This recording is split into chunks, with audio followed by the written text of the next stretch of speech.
Once upon a time, there was a drop of water named Higgins.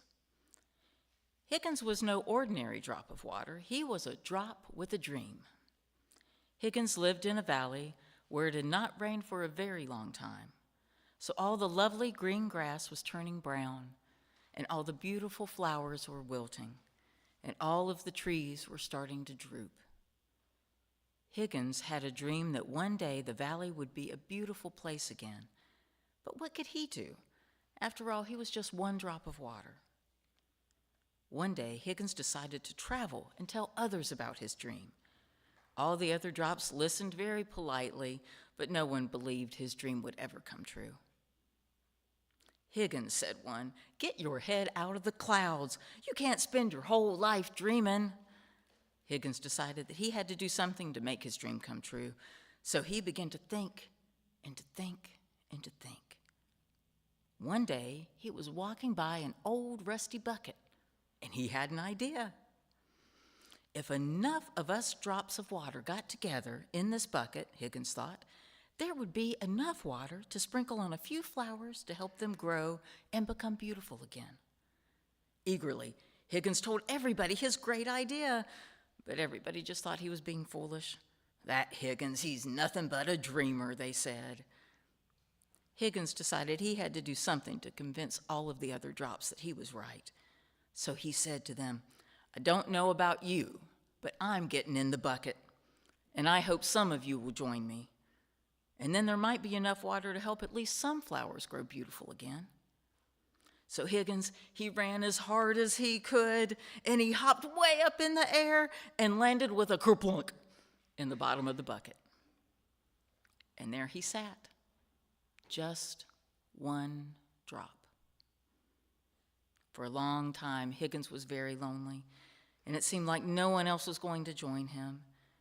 But after a while, some of the other drops could see that the grass was dying, and the flowers were wilting, and the trees were drooping. And so they started to think, yeah, something needs to be done. And suddenly, one drop got up the courage and said, "I'm going to go in the bucket with Higgins." And he leaped through the air and landed kerplunk in the bucket. And then two other drops yelled, hey, wait for us. And they hopped through the air and they landed in the bucket too. And then 10 drops jumped into the air, into the bucket. And then 30, and then 50, and then hundreds of drops from all around hopped into the bucket. Soon the bucket was completely full of water. But there were still more drops that wanted to join, so they found another bucket and they hopped in that bucket. And before long, there were 2 buckets of water, and then 3 and 4 and 10, and then hundreds, and then thousands of buckets of water. And then along came a powerful breeze that blew all of the buckets over, and all of the water flowed together to make a mighty stream. And everywhere the water flowed, the grass turned green again, and the flowers bloomed, and the trees stood tall and straight once more. And all this happened because Higgins had a dream, and his dream came true. Because he knew that although he was just one drop of water in the bucket, enough drops of water in the bucket can make a bucket full. And when there are enough buckets and the wind blows behind them, then justice will roll down like waters and righteousness like a mighty stream. Thank you.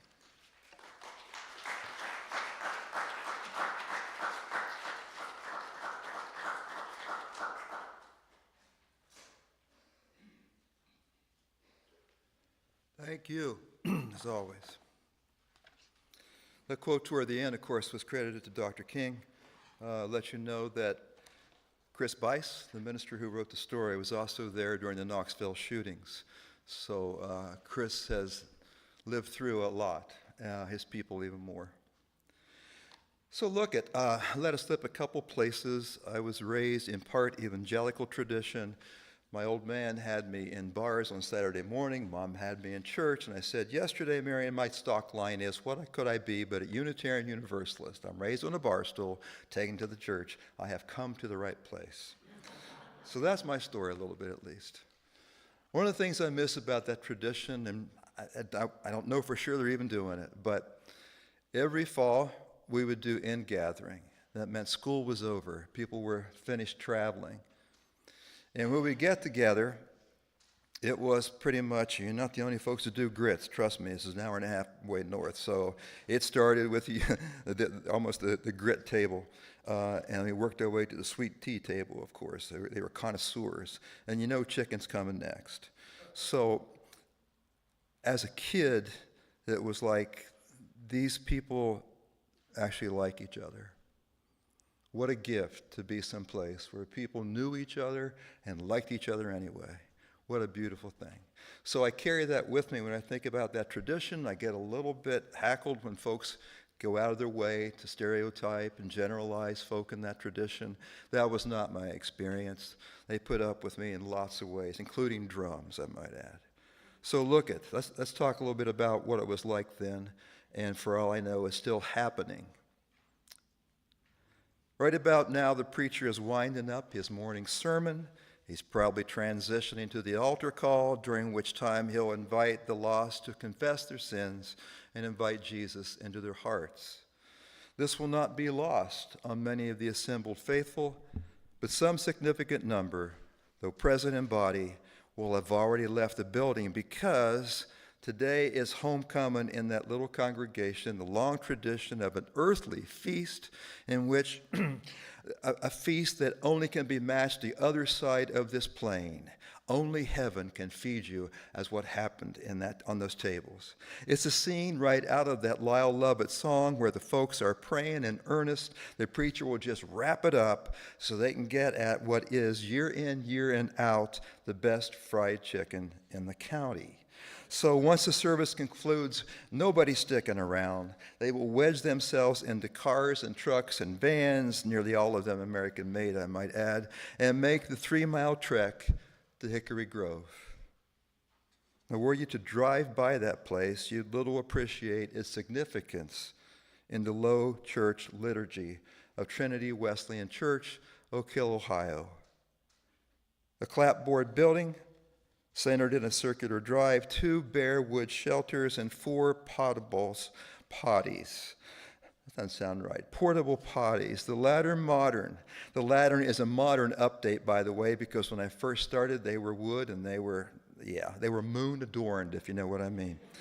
Children will pour out of them vehicles through there as though their hair were on fire.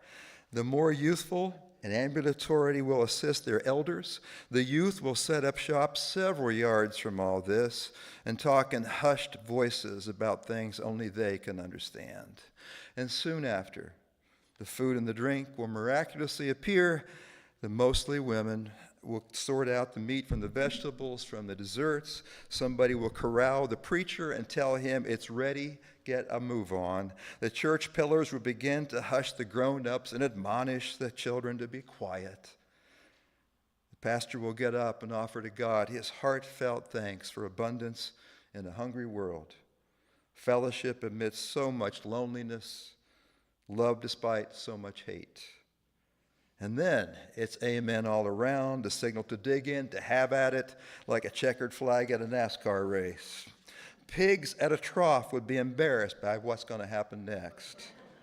With lightning-like speed, billions of calories and barrels of trans fats will be digested. Casserole, slaw, greens, cucumbers, onions and vinegar, 5 kinds of beans, cornbread, biscuits from scratch, dumplings, an entire table of the aforementioned fried chicken. And all of these are to be piled high on generous plates and chased down with soda, whole milk, powdered lemonade, battery acid grade coffee, and sweet tea. Of course, sweeter the better. Next up, and you knew it's coming, pies. Fruit pies, cream pies, pumpkin pies, with or without whipped cream, with or without ice cream, with or without seconds or thirds, or the belts will then be loosened. Not a single diabetic finger will be pricked. Wired up on sugar and white flour, the children will run out as fast as they can. The old will tire of conversation at some point.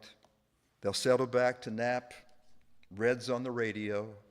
Most of the young and middle-aged men will gather around the horseshoe pit, knew that was coming too. The youth will return to their self-imposed exile. And where do you suppose the women will be? Yes, cleaning up the aftermath. Things will wind down around 3 or 4 o'clock. The building, the shelters, the grounds will be squared away, neat and clean as they were before. Thus will the descendants of the long-dead saints of Trinity Wesleyan Church, Oak Hill, Ohio, celebrate their history and each other. Little wonder they call that homecoming, for they have come home, and where have they come home? They've come home to each other. They know that. They cherish that. They laugh. They get goofy. They talk about things with each other they would only talk about with each other. They have come home. They've come home. I want to move us into the flower communion, folks. Some of you are familiar with this ritual. I'll tell you more about that. I'll give you some instructions, too, about how we can do this.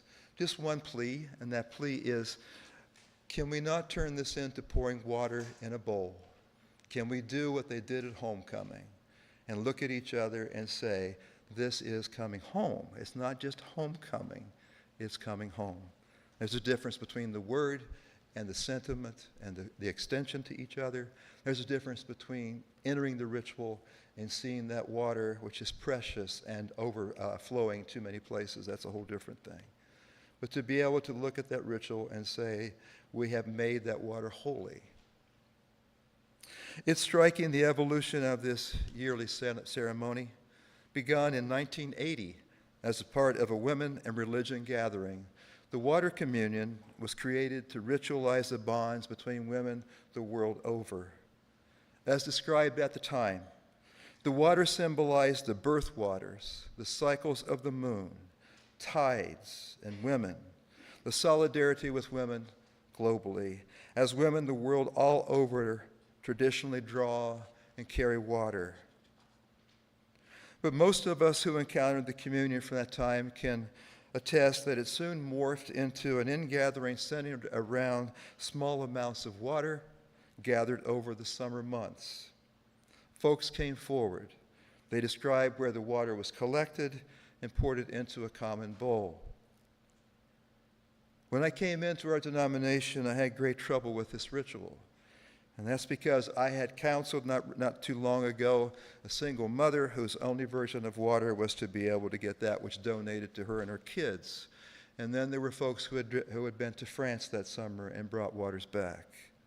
I had trouble integrating these things. How is it that we say it's the open table? But we're not going to stop there.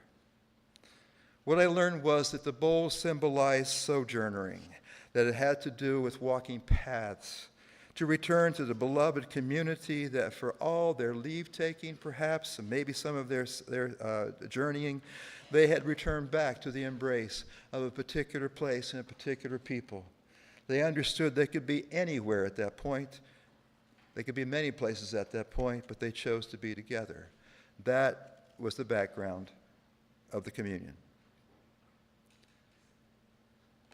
It's also tougher these days when I think about how easily we embrace water. Some of you have been through the water poisoning through the Kanawha River, so you recall what that was like and could happen again.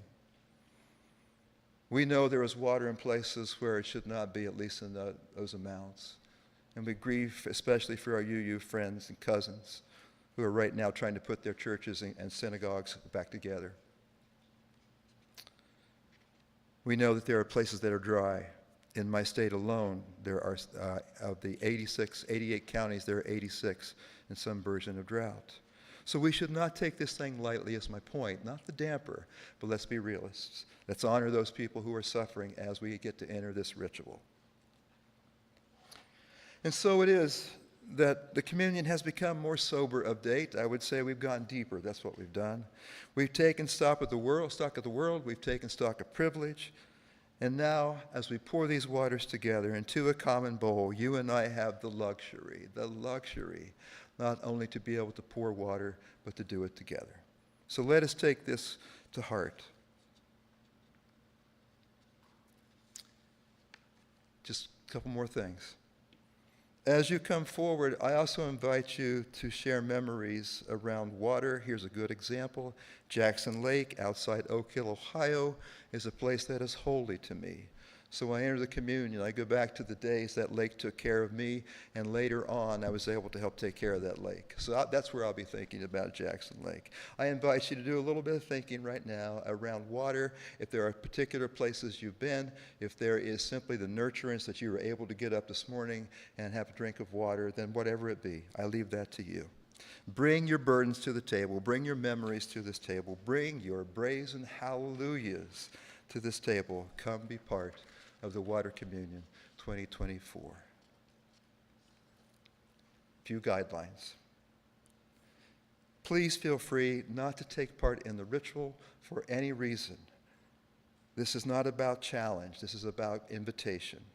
Let's make sure everybody who participate in this opportunity, if mobility is an issue for you, please raise your hand.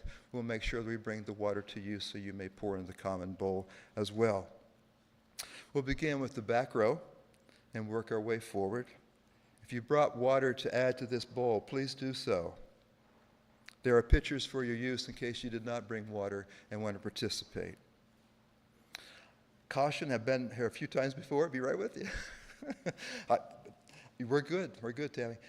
So, having been here before, I would ask you not to pour too much water, because we want to make sure everybody's got enough water, although you have taken care of me very well this morning, folks. So there's about that.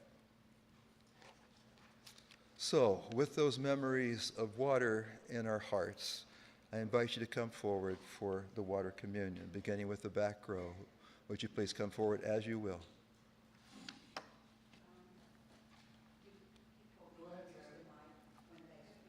Folks, we're not speaking. I'm sorry, this evidently is a wrinkle.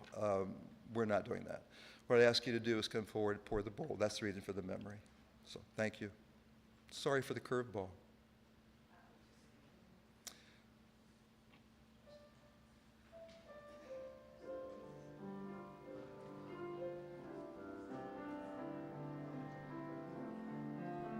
Must I say something? This is water that's been blessed under the full moon.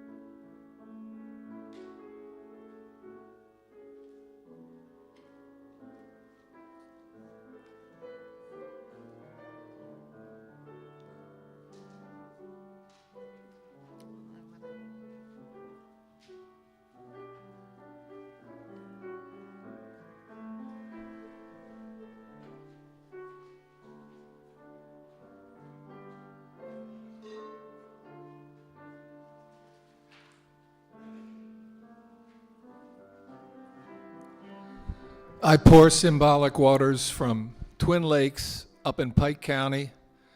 This was the summer of mourning for me, and the spring-fed waters cleansed my soul and brought peace to my spirit in a very privileged environment, surrounded by people that we're trying to bring into the same space.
I know we're not supposed to speak, but I brought water from my apartment because my apartment is very adventurous with the water. I've had 4 floods, and last Thursday my dishwasher hose broke and flooded my entire apartment, and they have not thoroughly cleaned it up yet, and Monday I'm calling my doctor in the health department.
And again, folks, I apologize. My understanding of your tradition was that no longer did the talking, so I apologize for that.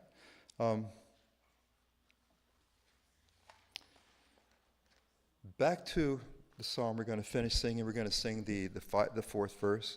I'd ask you to look at those lyrics a little bit, see if they can't be your scripture for today. That's the one that brings it all together.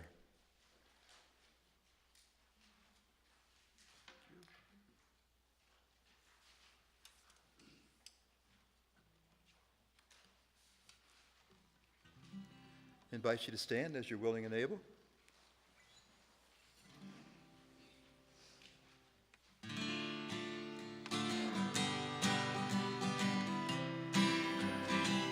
Somos el barco, somos el mar, yo navego en ti, tú navegas en mí.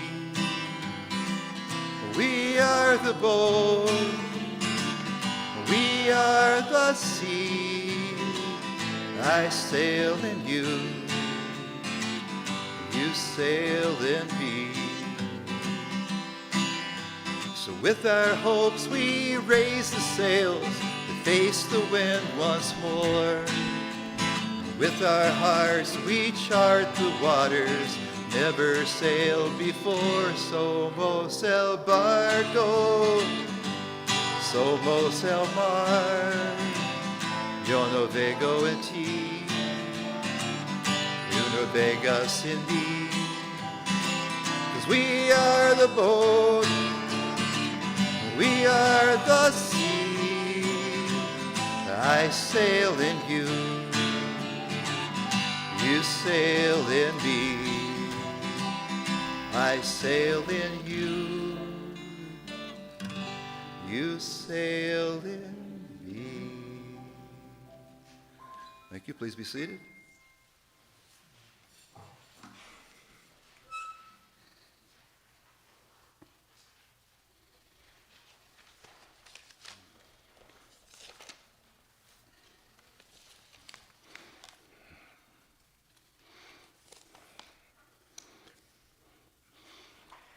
And so we have gathered. So we have declared our love for one another and the troubled, beautiful world just outside these walls. May we leave just a little bit stronger and compassionate than we came. Be kind to yourself, be present to others, be bold in action for justice, and be well. So be it.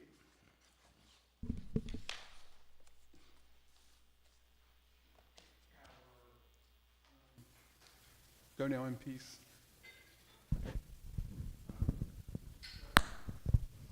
Oh, were we not going to do that, Dawn?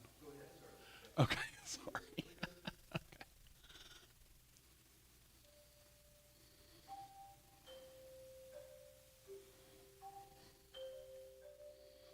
Go now in peace, go now in peace.